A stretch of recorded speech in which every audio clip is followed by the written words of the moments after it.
This is my definitive all bosses tier list for Silksong. This tier list will be ranking how much fun and satisfaction I got from each of the bosses in the game, and that's very subjective. We're going to do our best to be objective here, but you know.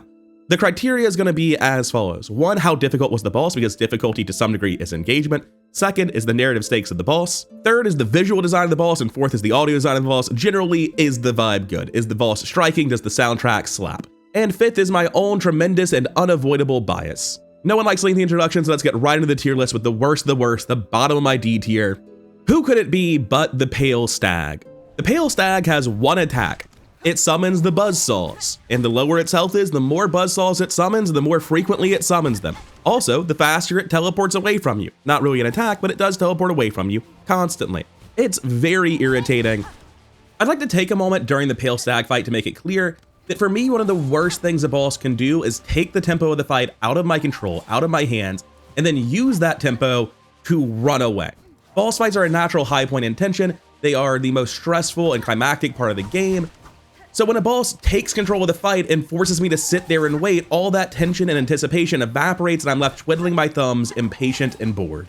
And of all the fights that do it in this game, Pale Stag is by far the worst offender.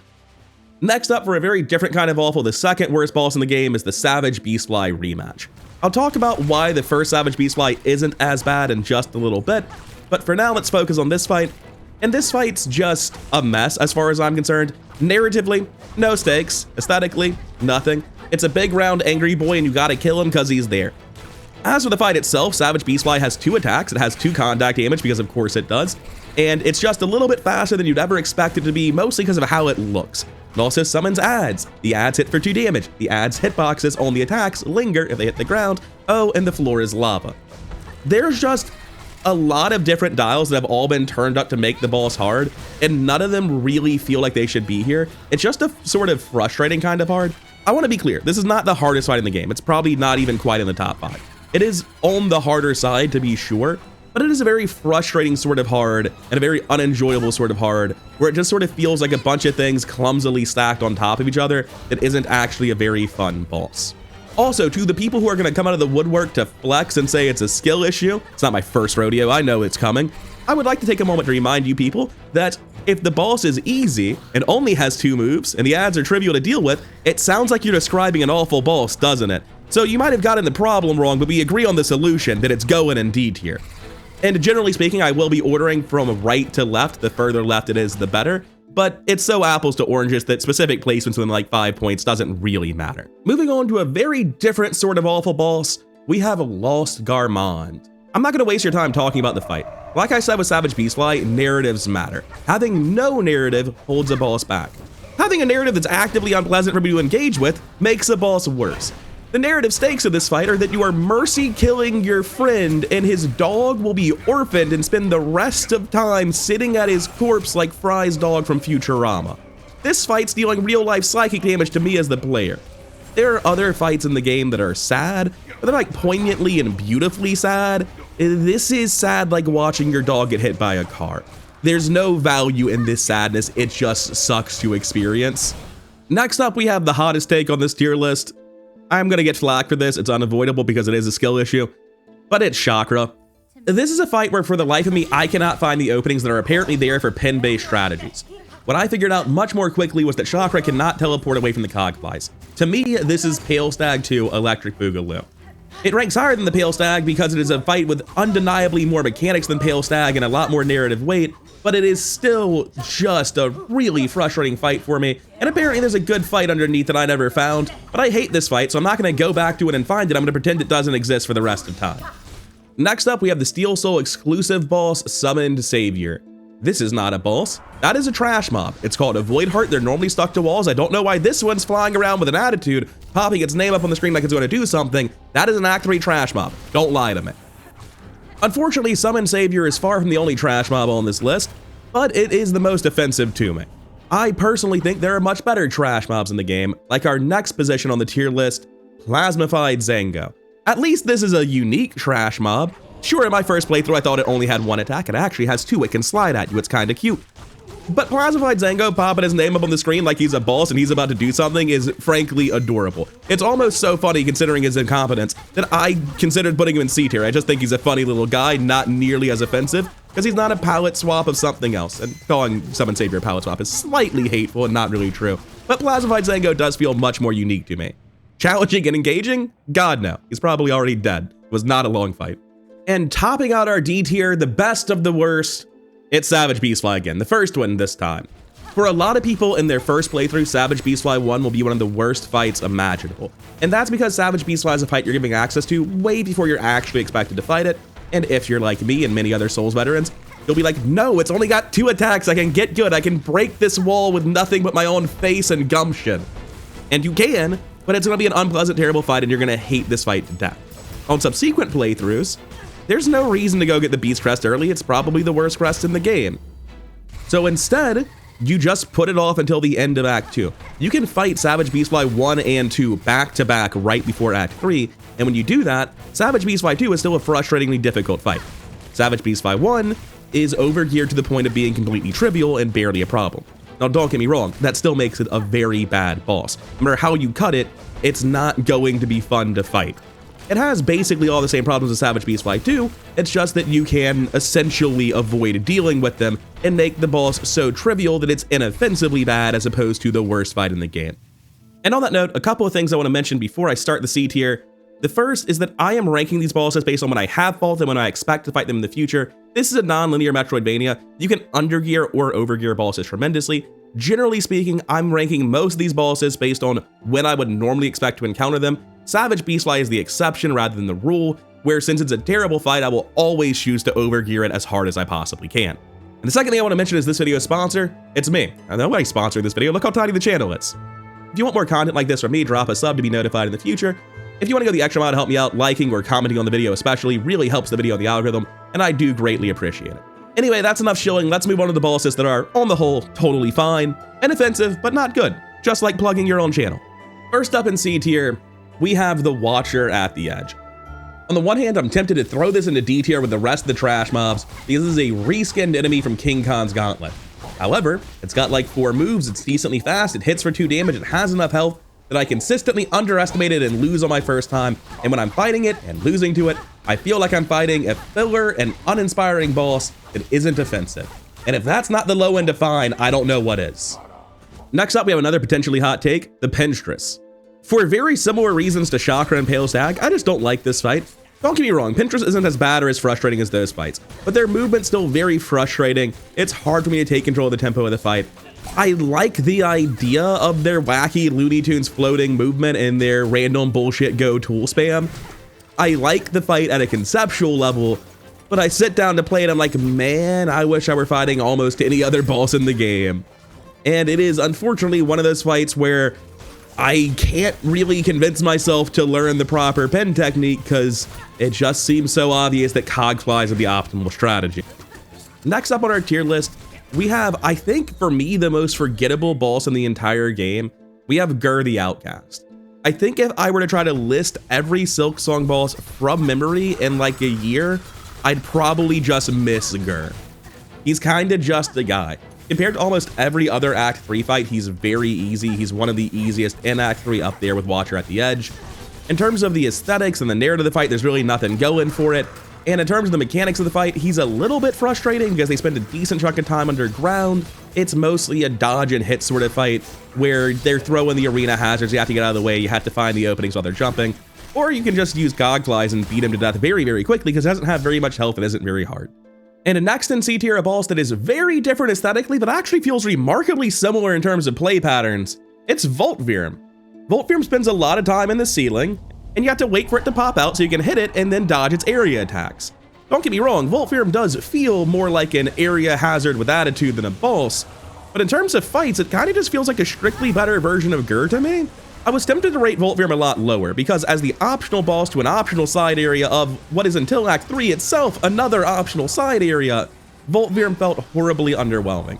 I went in expecting the Nameless King from Dark Souls 3, and I got whatever this is.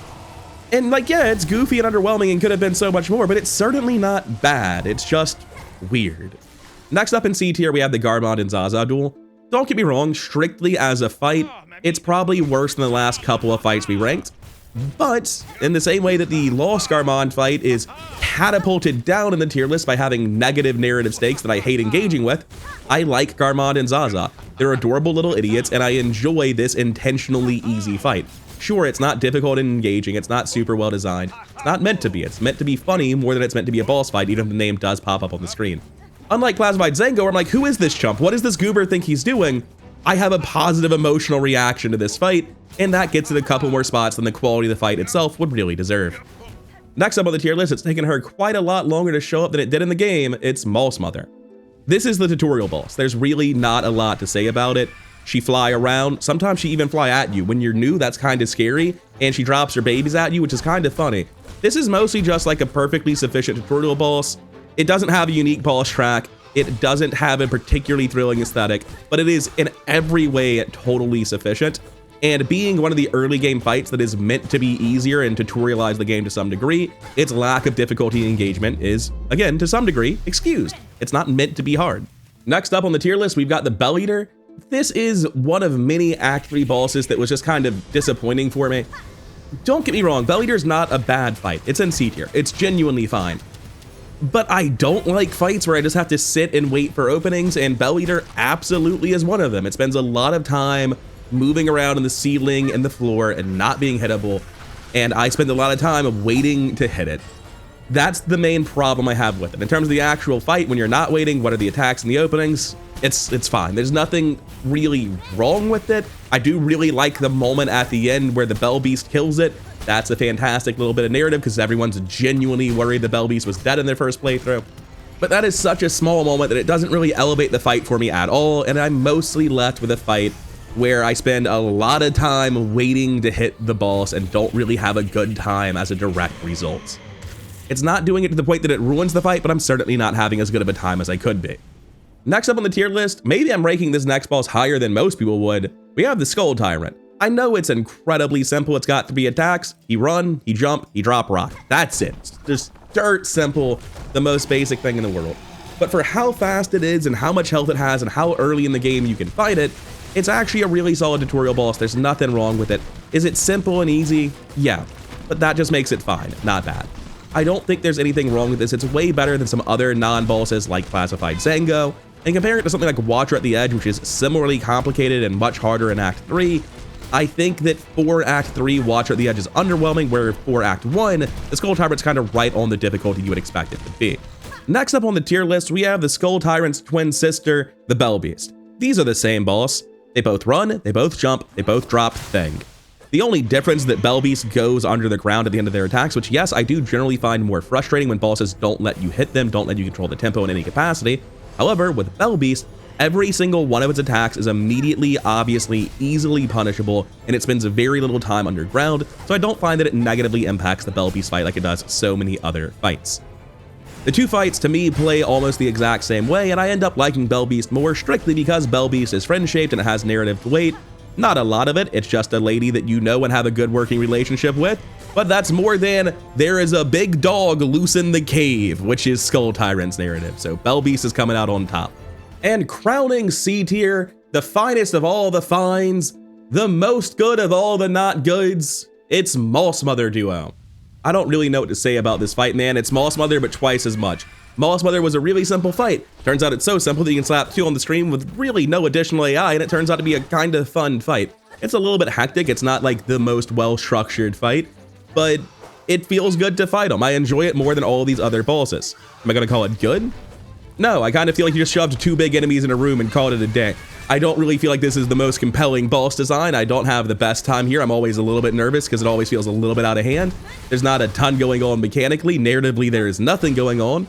But the Moss Mother fight is simple enough that putting 2 in the room does meaningfully elevate the complexity and difficulty of the fight, and I enjoy it more. Which brings us to B tier, bosses where I can start to say that these bosses are good without reservation or qualification. Although that's obviously less true at the start of it. And starting us off in the B tier, we have Broodmother. Apparently I'm some sort of deviant freak and everyone hates this boss. Everyone talks really poorly about Broodmother like it's one of the weakest bosses in the game, and I don't really get it. Unlike most fights with ads, Broodmother's ads make perfect sense. It's a Broodmother. It narratively fits that it would be summoning ads during the fight. That's kind of what it does. All of its attacks have clear, fair telegraphs. It's not that complicated. It's not that hard. You can call it simple and not particularly amazing. And I would agree with that. I think it's on the low end of good, but I think it's a meaningfully more complex and engaging boss than anything in C tier with the exception of Pinterest and Bell Eater, and both of those are fights that I find frustrating for reasons involving how they move and how often I'm allowed to fight them. Whereas the Broodmother, that feels like a boss where every attack has multiple different openings and the player has a ton of agency as to how they progress the fight. I really enjoy fighting Broodmother every time I fight it. There's nothing wrong with the fight in my eyes, and I don't know why the community is so down on this particular boss. Moving right along in the B tier, we have the Father of Flame. This boss is really a mixed bag. If you hate this boss, I don't blame you even a little bit, because this is in many ways not a boss. There are a couple of bosses in this game that you can describe as an obstacle with attitude, an area hazard that got too big for its britches. Of all of them, this is the most quintessential gimmick boss in the game. It puts things like Pale Stag and Voltveer to shame. This is an uppity area hazard and there's no way around it. As far as attacks go, it has one in phase 1 and it gets a second one in phase 2, which is the minimum number of attacks that you can possibly have. In terms of movement patterns, it does not. And in terms of healing windows, it doesn't give you Silk, so you don't do that. A lot of core ingredients from a boss fight are simply missing from Father of Flame. However, once you get over the fact that this is in many ways just not a traditional boss fight at all, what you're left with is a really satisfying pogoing puzzle where it's about learning the rhythm to maximize damage uptime, to avoid getting hit by the fireflies, to transition from dodging on one weak point to attacking on another. It's really satisfying and really fun once you get over the fact that like this is not a traditional boss experience at all, and if you go in looking for that, you're not gonna find it and you're not gonna have a good time.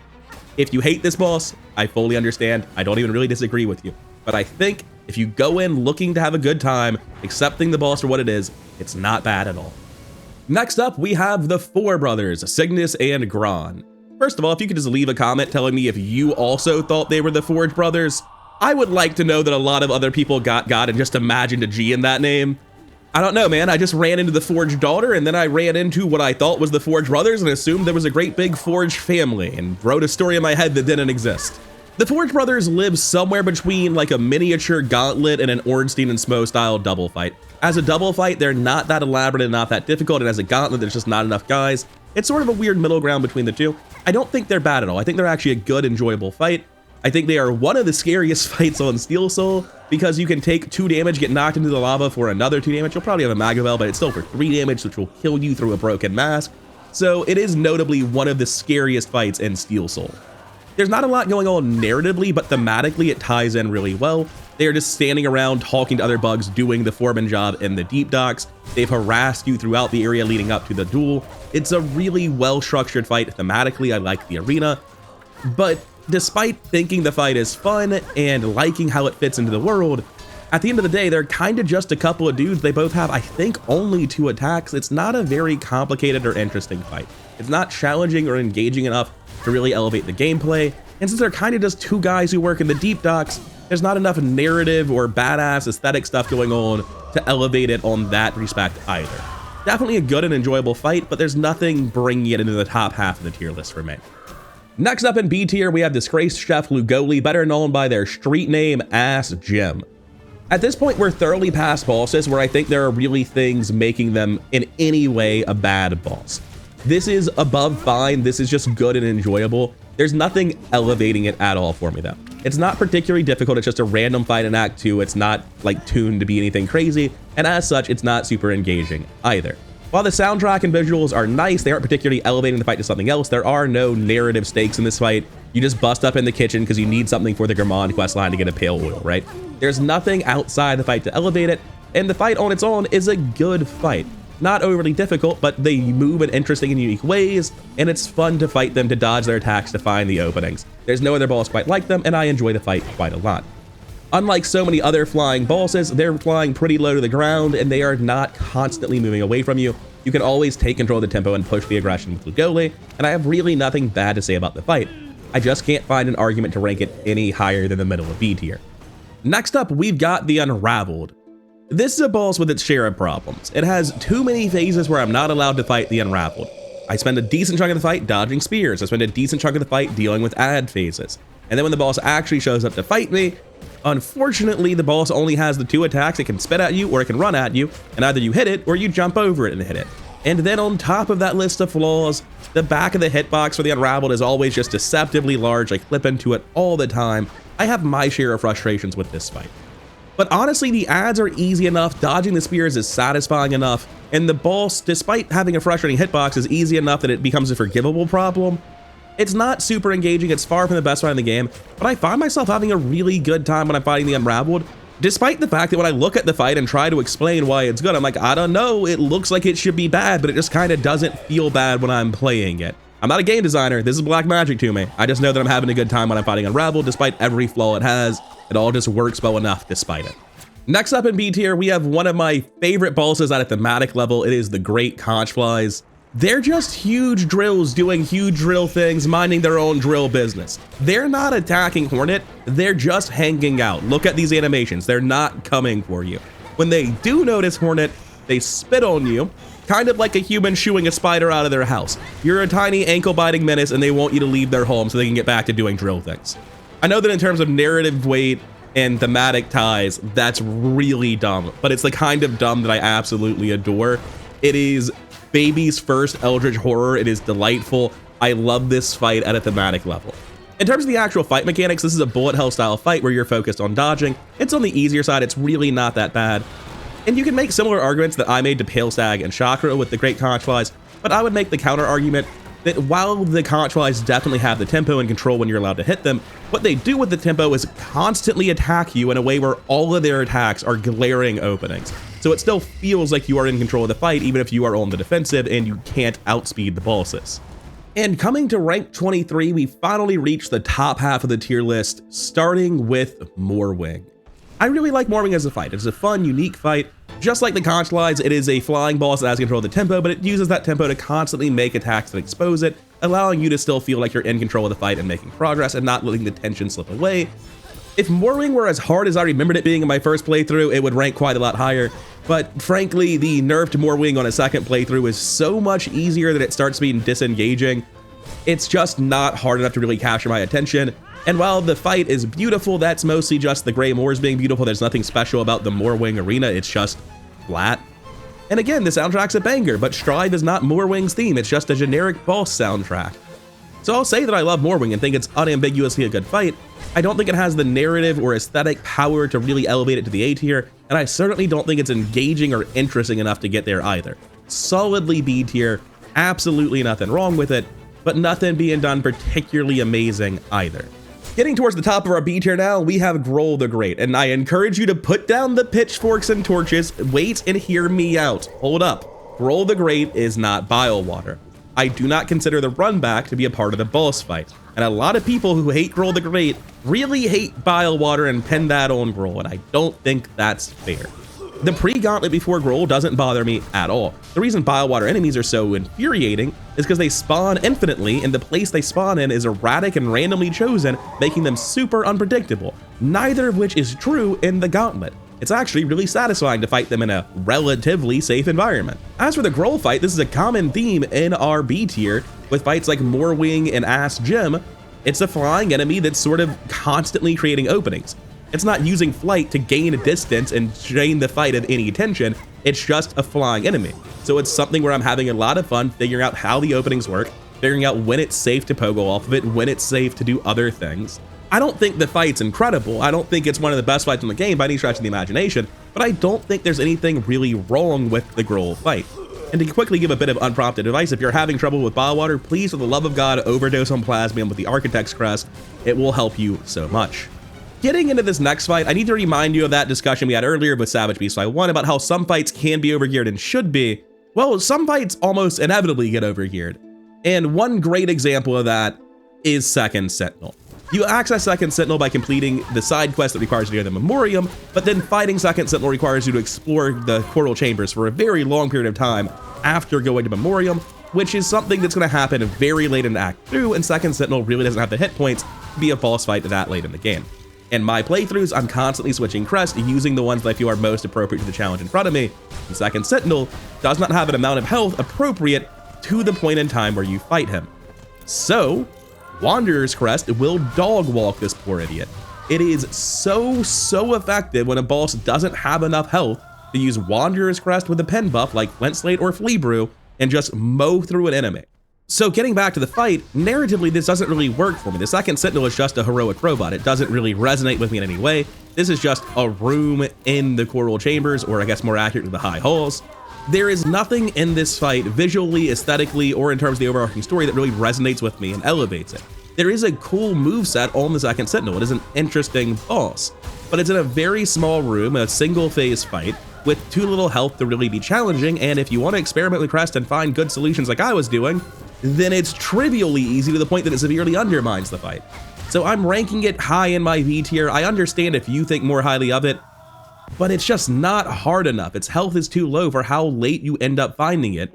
And lastly, at the very top of my B tier, the most good a boss can be without me using the words very good, it is the Crawl Father.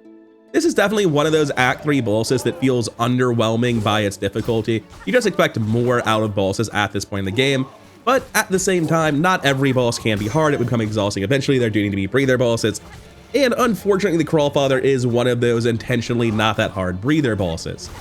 I say unfortunately because I love the aesthetic of the Court of Crawls. This place is just a hell of a vibe. I love getting summoned to Bird Court and being like, I have a long list of crimes. I really don't know which one I'm guilty of, but that is a foregone conclusion. I'm definitely guilty. I'm guilty of killing God. I'm guilty of summoning the Void. I'm guilty of committing bird murder. I'm probably guilty of committing bird hate crimes, as I'm pretty sure crows would consider scarecrows to be a hate crime. I love aesthetically and thematically everything going on with the Court of Crawls. As for the actual fight, I do like the ads. It makes sense the ads are there. I really like the detail of them having headgear to stop them from getting pogoed, which is such a funny way to handle an elite flying enemy. But when you get down to the part where you're fighting the boss, you kind of just beat the shit out of him, and he gets to phase 2 and he's like, watch out, I'm gonna summon the chains and stand real still as they fly over your head. And it's not really much of an attack. It's kind of a big opening. It doesn't feel very phase 2 of him. So I love the aesthetic of the Crawl Father, but the fight's just too easy to really be engaging enough, especially for an Act 3 fight. If this were an Act 1, it would probably be in my A tier, but for an Act 3 fight, you have all the movement, whatever build you want is complete. This guy just isn't doing enough to really carry his weight. Which brings us to the A tier, the very good bosses, the bosses where their flaws are incredibly few, the aesthetics and the narrative really elevate them, or the combat's just good enough to be super engaging. And let's get it started off with the most biased and inappropriate pick in my A tier, the Raging Conchfly. It's a really solidly executed bullet hell fight. It feels right on the edge of overwhelming, but nothing is fast enough that you can't handle it. It's a very fair, well-balanced, well-executed bullet hell, and I like the fight a lot. On its own, the fight's not really A tier material though. But what gets it over the hump is, say it with me, huge drills doing huge drill things. You made this bad. You caused this boss. They were just living their happy home life. You murdered his or her wife or husband in front of him, and now you have to deal with it. This is just such a silly fight thematically. It's lovely. I adore the Conchfly fights. And originally I actually had this a couple of spots higher, but I was like, let's rein the bias in a little bit. The pro Conchfly agenda is getting out of control. I'd like to continue the A tier with less of a hot take, but honestly, I might be nicer to Nihilith than most people. Nihilith is by far the worst dream fight. They didn't need to exist. They answer no narrative question. They fulfill no function in the story. Shellwood had no lingering questions that I needed Nihilith to solve. They're the most frustrating of the dream fights to find as well. But strip all that out. Comparison is the thief of joy. Nihilith is not worse for standing next to the best fights in the game. So how is Nihilith actually as a fight? The lack of ground in phase 2 is just kind of a gimmick that we've seen before. It's not that special, but Nihilith is a totally unique fight. They're not super hard. They're not super engaging. The music isn't really elevating Nihilith that high, but they are a totally unique fight with very different dodge patterns. I love how grapple-centric the fight is. It's really showing off how its aerial combat differs from Hollow Knight in that respect. I do really enjoy fighting Nihilith. I can't like talk the fight up and tell you that it's complicated or emotionally resonant. It's not. But it is fun. My default approach to every fight is let's try to pogo the fight, so I obviously love Nihilith when it's an aerial-only fight. Don't get me wrong, it's barely in my A tier, but I do think it's a very good fight. I have a really good time when I'm fighting Nihilith, even if it's so disappointing compared to so many things next to it, compared to what it could have been. I think the tier list is reaching a turning point as we start climbing higher into A tier. At the start, people would say, I can't believe you don't like Chakra. And a second ago, people would be like, I can't believe you don't hate Gruul the Great. But now the controversy becomes, I can't believe you're ranking some of my favorite bosses this low. Which brings us to number 17, The Last Judge. I want to be clear, I love this game. I'm very happy anytime I'm playing any of the B tier fights. Being an A tier, even at rank number 17, I love The Last Judge. It's a fantastic fight. Narratively, it works incredibly well as the conclusion to Act 1. The cutscene where it kills the pilgrims tells you exactly what the Citadel is going to be. I don't love the soundtrack, but it does a very good job of what it's supposed to be.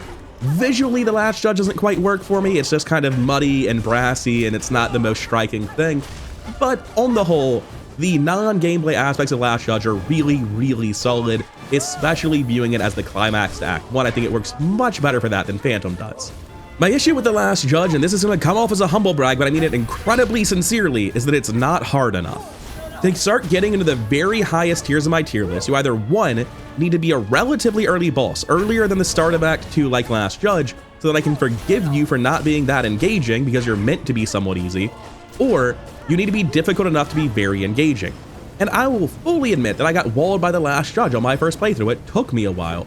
On my second playthrough, once you've done all the learning of the boss your first time through, all the growing you do over the course of an entire 70-hour, 100% all achievements playthrough, and you get back here, and this time around you've completed an additional mask, you've got all the tools you want, all of the experience under your belt, and when you refight The Last Judge, you discover that everything that felt so unbelievably fast wasn't quite that fast and undodgeable. Everything that was telegraphing was totally fair, and it's just not that difficult. On the second playthrough, this fight did not hit the same. This would not be in my S tier on my first playthrough, but it would be very, very close to it. And here in my second playthrough, I still love the fight, but it's just not hard enough. It's too consistently dodgeable on basically every attack. The only truly dangerous thing on The Last Judge is being greedy. Moving further into the A tier, we have a substantially easier fight with Lace 1. With later game fights, they need to be more difficult to be engaging, but with early game fights, they're often meant as tutorials to teach the player something early in the game. So Lace 1 isn't something I'm expecting to be super difficult in my replays of the game. Instead, Lace 1 is more like a warm-up on subsequent playthroughs when you've already learned the lessons that she was designed to teach. Speaking of teaching, this boss is a wonderful tutorial for the future fights with Lace, which are hard enough to need that earlier tutorial boss fight. Aesthetically, the fight really works for me. I love the platform you're fighting on. Hornet and Lace are a very dynamic, striking duo. And I also really appreciate Lace's theme song being so upbeat, partly because it helps portray Lace's childlike character, and partly because in this first fight, Lace doesn't really feel like she's trying to kill you. I don't know how to narratively explain why Lace isn't dealing 2 damage and is so much slower in this first fight, other than Lace is screwing around.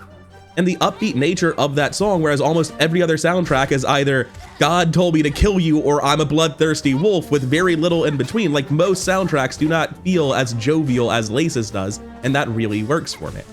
Lace 1 is easily one of the best fights in the early game, and I love the fights to bits. It's not as engaging as Last Judge, but I'm not expecting it to be, and it ends up ranking a little bit higher for me at least. If somebody said Last Judge was better than Lace 1, I wouldn't even blink. I'd immediately understand that they're valuing things and expecting things differently than I would. And from a different person's perspective, that makes total sense. But for me, Lace 1 takes it. Next up on the tier list, and the very next boss, is the 4th chorus. Again, this is another early game boss that's very dramatic, but ultimately not very difficult at all. But I can forgive that. It's an early game boss meant to either teach new players or get you back into the groove of Silksong in a second playthrough. I appreciate anyone who argues that 4th chorus is a very simple fight that is not engaging enough to warrant A tier. I sort of see where you're coming from. But 4th chorus is an incredibly visually striking fight. It does a very good job of tutorializing using movement abilities and combat with the 3rd phase, dropping the boulder on its head. When I sit down and try to rationalize it, I really feel like I should be putting 4th chorus under Last Judge. But most importantly, this is a tier list for how enjoyable I found the bosses. And 4th chorus is just fun, and just plain, simple fun, in a way that I think elevates it above Last Judge and Lace for me. It's not harder, it's not more elaborate, it doesn't have more narrative weight. I just really enjoy the fight for a reason that I cannot quite articulate. Continuing with our trend of overly easy bosses towards the top of A tier, we have Crust King Khan. Crust King Khan's difficulty is a much bigger point against him than something like 4th Chorus or Lace 1 because he is an Act 3 Dream Boss. You expect him to be a whole lot harder. On the other hand, Crust King Khan has one of those visually striking and beautiful arenas in the entire game. He fights in a way that is totally unique, similar to Nihilith, but with a much more powerful emotional resonance to me because I enjoy his soundtrack and arena so much more.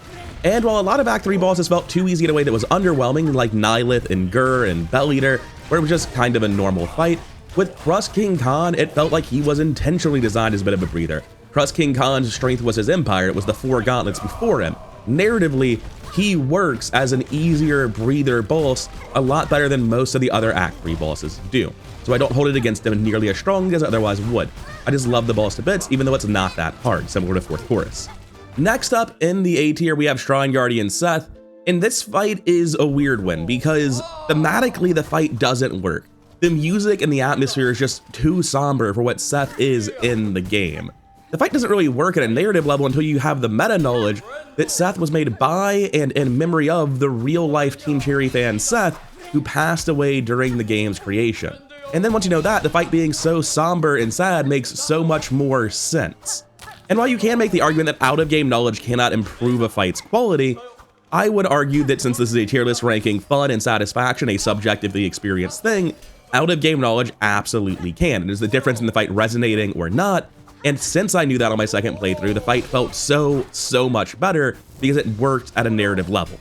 As for the fight itself, despite Seth having a relatively simple moveset, I consistently found that I was not able to stay on top of it easily. It's difficult enough to be genuinely engaging. Seth's visual design isn't super striking for me.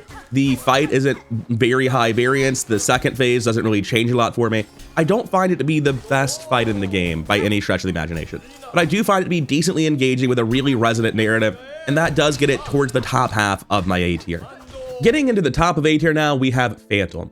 And Phantom is maybe one of the bosses most punished by being a non-linear Metroidvania, because if I were ranking the any % speedrun Phantom where you show up with literally no upgrades, that fight would probably be a couple of spots higher, because it'd be much more difficult and much more engaging. But for the vast majority of playthroughs, all of mine included, and likely all of mine in the future, people are taking the last judge route. So when you're showing up to Phantom with Harpoon and Double Jump and an extra mask or two, and the tools you want, maybe an extra nail upgrade, you have critically overgeared the fight. It's still very fun, it's still interesting and unique. All the things that make Phantom good are still there, but it doesn't have the challenge level required to really climb into the very top ranks on this tier list. It's just not engaging enough. That said, it is a really unique fight visually. I love the soundtrack. No other boss moves quite like Phantom. If it's like anything, it's like Lace 1.5, but it's just such a unique and striking boss. It's very fun to fight, even though it's not as hard as it should be when you're taking the last judge route. It's still very good, and I'm happy to put it very near to the top of my A tier. And next up, just barely not cracking the top 10, is Sister Splinter. This is my favorite early game fight for sure. I'm not going to pretend that Sister Splinter is hard. During your first playthrough, it very effectively tutorializes two things. One is staying on top of ads by utilizing tools or silk skills. The other is weaving between attacks and using the boss's continuous attack pattern as actually one big continuous opening. On your second playthrough, Sister Splinter is super basic, super easy to deal with, not really challenging enough. It's really just not a hard fight at all. However, it is incredibly satisfying. Being able to position correctly and one-shot the ads makes the fight feel trivial, but it's satisfying to do it. Weaving between her down slam continuously and maximizing damage up time feels fantastic as well. It's a fight where mastery over the fight is incredibly satisfying, and even though it's not doing anything incredible at an aesthetic level, and in a game design sense, it's not engaging enough, it's not challenging enough, playing the fight quickly and well is still very engaging, despite it not being that challenging. It's just a very fun, well-designed fight, even if it's not hard and frankly lacks the narrative and aesthetic weight that most of my other A-tier spots do. It's just the weave on the down slam, man. It's so fun to fight this boss. Next up in the tier list, top of A tier, barely not making it into S, but scraping into the top 10 is the Clover Dancers. And I can't talk about the Clover Dancers without talking about the Cogwork Dancers, because this fight is meant to be the hard mode of that fight. Aesthetically, I prefer the Cogwork Dancers. In terms of soundtrack, I prefer the Cogwork Dancers. In terms of narrative stakes, it is the same story. If you want me to evaluate it though, I think the Cogwork Dancers were a better chapter of that story, and the Clover Dancers didn't even need to be in the game. It is an epilogue that I didn't need narratively. So they have to be better strictly on the merits of being the hard mode of the fight. So much more challenging, so much more interesting, that it's so engaging and so fun that I think it's the better fight. I absolutely don't think that. By far, the biggest change they made to make the fight harder is adding a hitbox to the very end of the legs on the dancers that isn't there in the Cogwork Dancer fight. I would be unsurprised if I took more damage jumping into their legs than I actually took from their attacks. This fight is not hard enough. The fact it's only 2 phases, that nothing else happens, it could have been so much more. Don't get me wrong, it's still a good fight. I wasn't having a bad time fighting the Clover Dancers, but they are overwhelmingly disappointing in your first playthrough. And once you get past that, they're still not any better than Cogwork Dancers, just harder. But difficulty wasn't why Cogwork was so good. Which brings us finally to the S tier. Incredible boss fights that I really have no complaints with whatsoever. I might be able to scrape the barrel and find like a single tiny thing wrong with one of these bosses. We're not ranking which one has the least flaws anymore, we're ranking which one does the most right. And let's get that started off by continuing the discussion we were just having with the Cogwork Dancers. This is certainly one of the easiest fights in my S tier by far. It is definitely in that Sister Splinter area where it's very satisfying to play well, but it's not actually super hard. It's engaging because it allows for a lot of skill expression and maximizing damage uptime, but actually just winning the fight is not a difficult feat into and of itself. However, that was never the sales pitch for Cogwork Dancers. This is a 4-phase duo fight, and normally with duo fights, once you kill one of the members of the gang squad that you're fighting, the fight gets much easier and it's sort of an anticlimax. Cogwork Dancer subverts that trope by having the dancer be completely useless without a partner. Once there's only one dancer left, its attacks become sluggish and slow, the music grinds to a halt. When it tries to do its duo attacks and nothing happens and it just kneels on the ground, this is a mercy killing, it's not a final boss phase. It is an incredibly poignant and sad moment, reinforced by the actual story of the Cogwork Dancers once you figure out all of that. And then to back up all that, the fight looks awesome, the soundtrack is wonderful, the Cogwork core just generally nails it across everything, and that includes its boss. There is nothing wrong with this fight, and I love the final phase of it to bits. However, I think everything else in the S tier is much more fun to actually fight than the Cogwork Dancers, and that's why it's only barely getting the last spot. Next up in the S tier, we have Tormented Trobio. Just like Clover Dancers, I prefer the original fight. The main reason I like Tormented Trobio less is that you come into Tormented Trobio with a bunch of new movement tech. You got the harpoon and the double jump, and Trobio has new moves to make up for that. There's the trailing explosions behind his tornado attacks now, and the cross explosions on the balls. And the fight just feels a little bit more chaotic and frenetic, a little bit less like a dance, a little bit more like a mosh pit, and I feel it flows worse.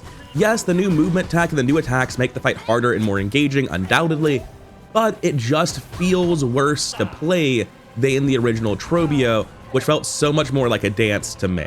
Both fights only have one major flaw, and it's the same flaw, which is visual clarity, but frankly, being dazzlingly fabulous is just a character trait of Trobio's, so I'll forgive him for glitter bombing the screen.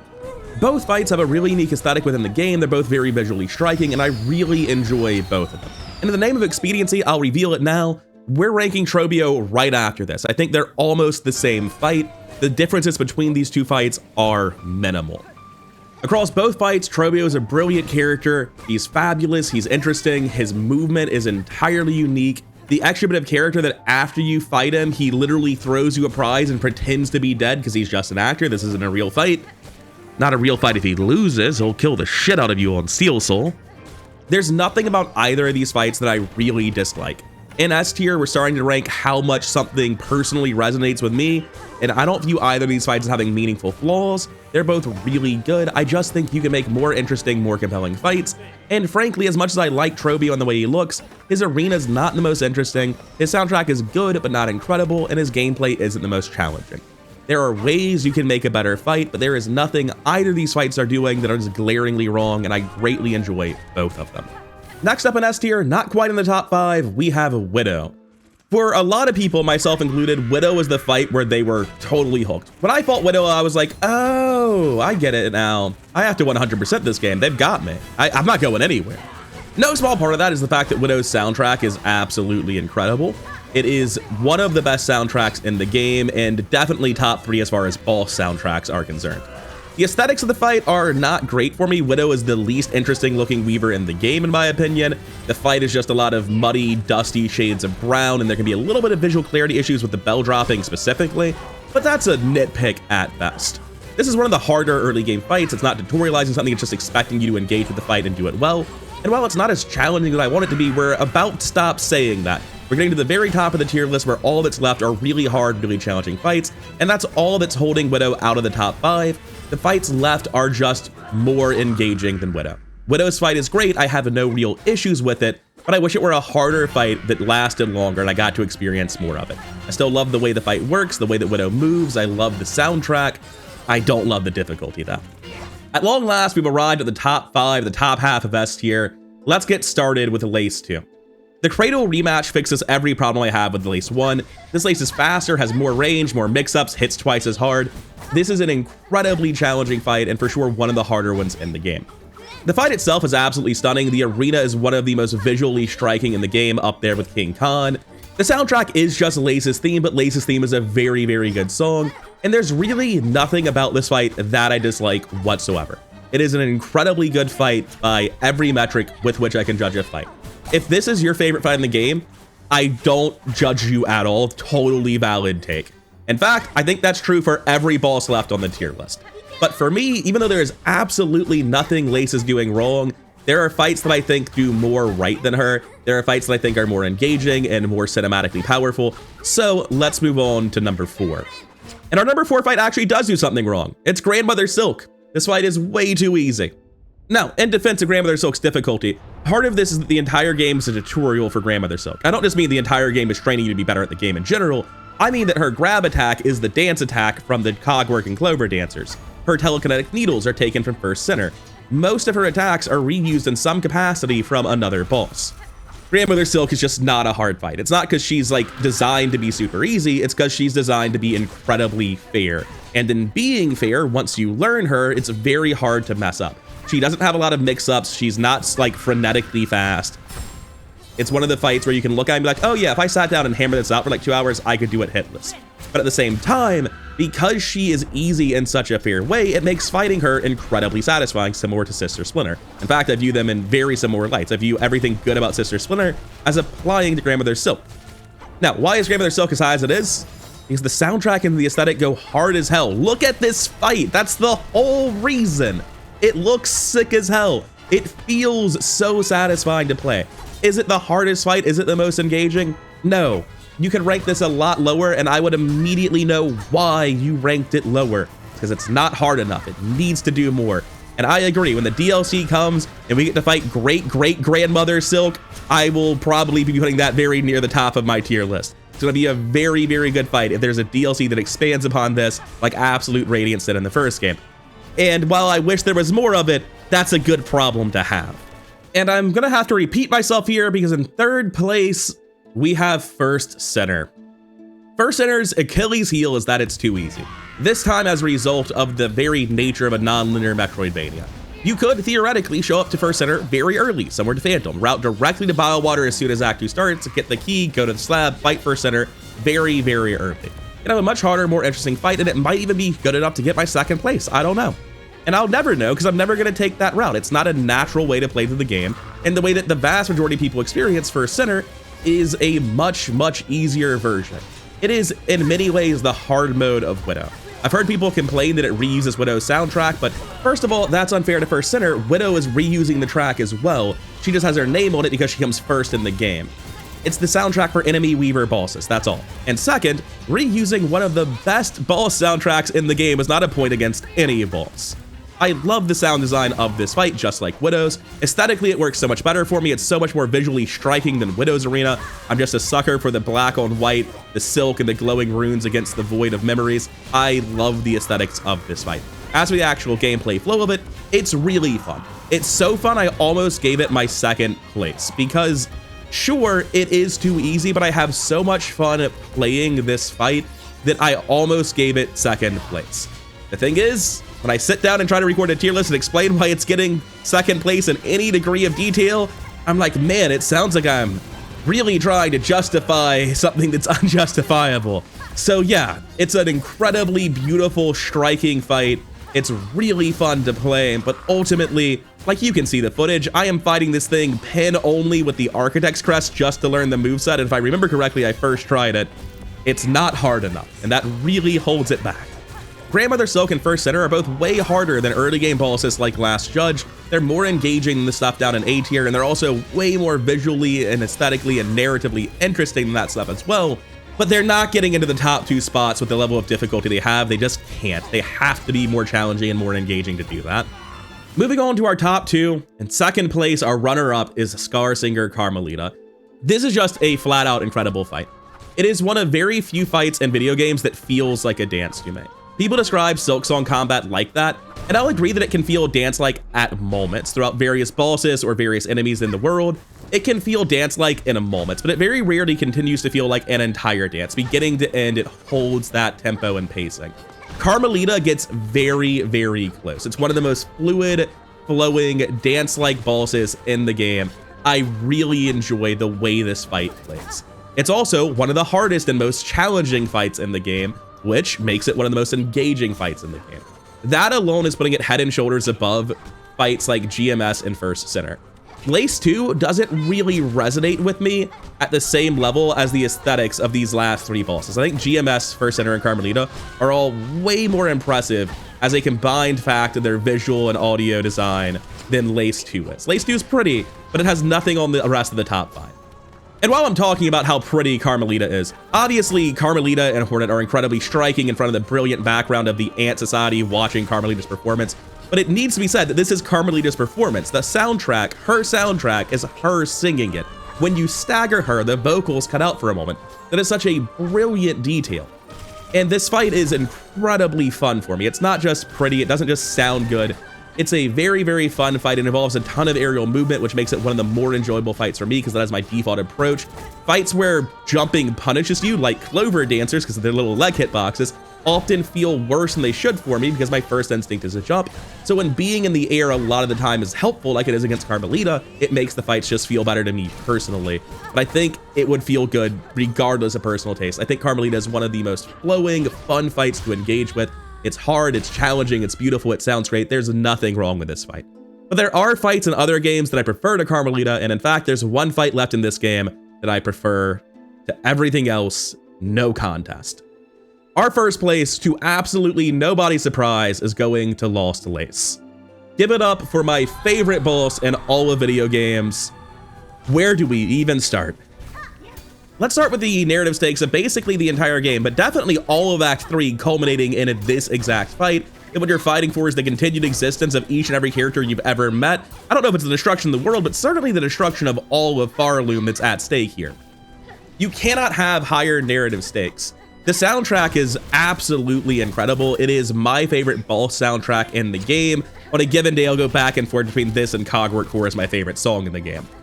In particular, I enjoy that the soundtrack gets less somber and more bombastic and triumphant as you get into Phase 2. Because this fight is so hard that getting to Phase 2, which is genuinely not that much harder than Phase 1, having the soundtrack transition to a more confident, upbeat version that sort of is the game telling you you can do this, you've got this, is actually a really nice touch. Speaking of the transition to Phase 2, it's probably happening right about now, been yapping for a while. The transition to Phase 2 is the most organic phase transition I've ever seen in any boss fight in a game. The reason Phase 2 happens is that Grandmother Silk, creating the cocoon to hold the void back strictly to keep Lace alive, realizes you are in the cocoon killing Lace. The cocoon is worthless now. So Grandmother Silk gives up maintaining the cocoon to try to stop you from killing Lace.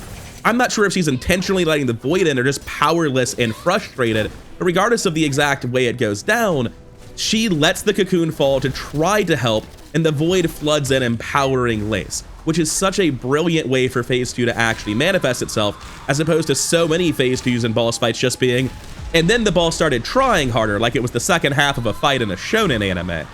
Obviously, the fight's super visually striking and impressive. I'm a sucker for black on white as an aesthetic. I've talked about Silk on Void before. It's also just a great color palette for Hornet to stand out incredibly well. If there's any criticism of this fight that I will agree with, it's that visual clarity could use a little bit of help, especially from the aerial void attacks. It can be black on black on black and hard to pick out. It doesn't affect me. I'm lucky enough to have very good eyes, and I was able to get good at the fight and process what's happening visually, but this can be a genuine serious problem for some people. That is my one and only criticism of this fight. As for the mechanics of the fight itself, this fight feels like a dance for me. Not end moments, not for most of it like Carmelita, beginning to end. Every time I take damage in this fight, I feel like I'm messing up a step in a dance. Like I knew exactly what to do and I just wasn't quite dexterous enough to pull it off. This fight's incredibly hard and incredibly challenging, but it flows very, very well once you start learning how it works. It is the most engaging fight I've had in an incredibly long time. It's not the hardest fight I've ever had, but that's good. Once the fight becomes too hard, it stops becoming engaging and starts becoming frustrating. You become glad it's over rather than proud of your accomplishment. The more I fight Lost Lace, the more I feel like every single one of her attacks is an opening for a counterattack. The more I feel like every single counterattack requires just a little bit more work to be an opening for a heal. This is a fight that feels so fast and so difficult, and as you master it, it begins to feel fair in a really, really good way. It's not so fair that it becomes easy like Grandmother Silk. It's not so hard that it becomes bullshit like Melania.